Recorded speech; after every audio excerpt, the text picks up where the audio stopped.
ഈ ലോക്സഭാ തെരഞ്ഞെടുപ്പ് ഫലം പുറത്തു വരുമ്പോൾ ഏറ്റവും പ്രധാനപ്പെട്ട ഒരു പ്രത്യേകത കൂടിയുണ്ട്.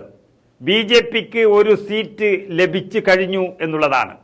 ബി.ജെ.പി ഭരണത്തിന്റെ സ്വാധീനം ഉപയോഗിച്ച് ഇത്രയും കാലം ഈ രാജ്യത്ത് നടത്തിക്കൊണ്ടിരുന്ന ഏകാധിപത്യത്തിന്റെ ഒരു പ്രതീകമായി സ്കോർ ബോർഡിൽ ബി.ജെ.പിക്ക് ഒരു സീറ്റ് ആദ്യം തന്നെ കാണിക്കുകയാണ്. അത് നമുക്കറിയാം, പ്രധാനമന്ത്രിയുടെയും ആഭ്യന്തരമന്ത്രിയുടെയും തട്ടകമായ ഗുജറാത്തിൽ നിന്ന് തന്നെയാണ്. ഗുജറാത്തിലെ സൂറത്തിലാണ് ബി.ജെ.പി സ്ഥാനാർത്ഥി എതിരില്ലാതെ തെരഞ്ഞെടുക്കപ്പെട്ട് കഴിഞ്ഞത്.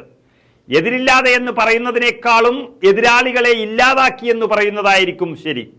ഇന്ന് ദൃശ്യമാധ്യമങ്ങൾ കാണുന്ന എല്ലാവർക്കും ഒരു അതിശയോക്തി ഉണ്ടാകുന്നതും അത് തന്നെയാണ്. വോട്ടെണ്ണുന്നതിന് മുൻപ് തന്നെ സ്കോർ ബോർഡിൽ ബി.ജെ.പിക്ക് ഒരു സീറ്റ് കിട്ടിയിരിക്കുന്നു. ഗുജറാത്തിലെ സൂറത്ത് മണ്ഡലത്തിൽ നിന്നുള്ള ബി.ജെ.പി സ്ഥാനാർത്ഥി മുകേഷ് ദലാലാണ് എതിരില്ലാതെ തെരഞ്ഞെടുക്കപ്പെട്ടുകൊണ്ട് ആദ്യ വിജയം നേടിയത്.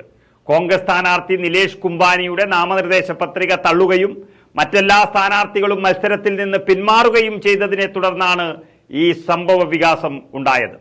നാമനിർദ്ദേശ പത്രിക പിൻവലിക്കാനുള്ള അവസാന ദിവസം ബി.എസ്.പിയുടെ പ്യാരേലാൽ ഭാരതിയും മറ്റു സ്വതന്ത്രരും ഉൾപ്പെടെ ആകെ 8 സ്ഥാനാർത്ഥികൾ തങ്ങളുടെ സ്ഥാനാർത്ഥിത്വം തന്നെ പിൻവലിക്കുകയായിരുന്നു.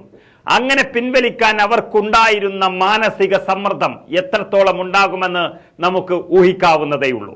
എന്നാൽ കോൺഗ്രസ് സ്ഥാനാർത്ഥിയുടെ പത്രിക തള്ളുന്നതിലെ ചതി നമ്മൾ പിന്നീട് കണ്ടതുമാണ്. നിർദ്ദേശിച്ചവരുടെ ഒപ്പിലെ പൊരുത്തക്കേടുകൾ ജില്ലാ റിട്ടേണിംഗ് ഓഫീസർ കണ്ടെത്തിയതിനെ തുടർന്നാണ് നിലേഷ് കുംഭാനിയുടെ സ്ഥാനാർത്ഥിത്വം തള്ളിയത്. കുംഭാനിയുടെ നാമനിർദ്ദേശ പത്രികയിലെ ഒപ്പുകൾ വ്യാജമാണെന്ന് തെരഞ്ഞെടുപ്പ് ഓഫീസർ വിലയിരുത്തിയതാണ് അദ്ദേഹത്തിന്റെ സ്ഥാനാർത്ഥിത്വം റദ്ദാക്കാൻ കാരണമായത്. അതിനേക്കാളും ആശ്ചര്യം തോന്നിയത് സൂറത്തിൽ നിന്നുള്ള കോൺഗ്രസിന്റെ പകരക്കാരനായ സുരേഷ് പത്സലയുടെ നാമനിർദ്ദേശ പത്രികയും അസാധുവായി എന്നുള്ളതായിരുന്നു. എല്ലാം വളരെ ആസൂത്രിതപരമായി ബി.ജെ.പി കളിച്ച കളിയായിരുന്നുവെന്ന് പിന്നീട് വ്യക്തമാവുകയും ചെയ്തു. ഏതായാലും ബി.ജെ.പി ഭരണത്തിന്റെ അല്ലെങ്കിൽ മോദി രാജിന്റെ ഒരു പ്രതീകമായി ഇന്ന് സൂറത്ത് സീറ്റ് രാജ്യം ചർച്ച ചെയ്തുകൊണ്ടിരിക്കുന്നു.